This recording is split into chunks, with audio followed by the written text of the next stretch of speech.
How Bitcoin whales make a splash in markets and move prices. Are the whales selling in this bear market? A deep dive into the on-chain data of whales.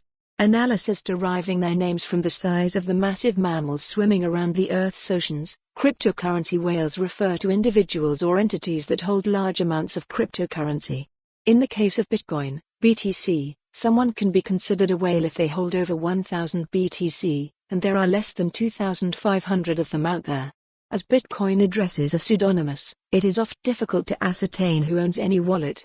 While many associates the term whale with some lucky early adopters of Bitcoin, not all whales are the same. Indeed, there are several different categories exchanges. Since the mass adoption of cryptocurrencies, crypto exchanges have become some of the biggest whale wallets as they hold large amounts of crypto on their order books.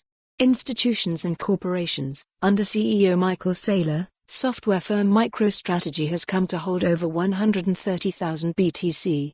Other publicly traded companies such as Square and Tesla have also bought up large hoards of Bitcoin. Countries like El Salvador have also purchased a considerable amount of Bitcoin to add to their cash reserves. There are custodians like Grayscale who hold Bitcoins on behalf of large investors. Individuals. Many whales bought Bitcoin early when its price was much lower than today. The founders of the crypto exchange Gemini, Cameron, and Tyler Winklevoss, invested $11 million in Bitcoin in 2013 at $141 per coin. Buying. Follow the URL for the full article. For more on this story, visit the news article link.